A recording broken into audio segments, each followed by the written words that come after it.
জীবন তো আর টকশয় চলে না,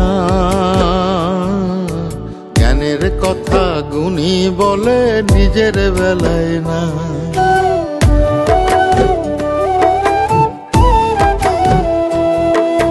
জীবন তো আর টকশয় চলে না,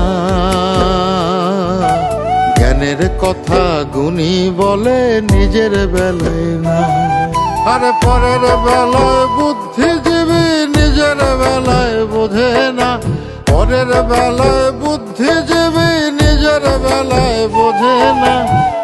নিজের স্বার্থ কেউ কখনো একটা চুলো ছাড়ে না, নিজের স্বার্থ কেউ কখনো একটা চুলো ছাড়ে না।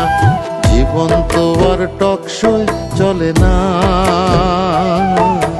জ্ঞানের কথা গুণী বলে নিজের বেলায় না।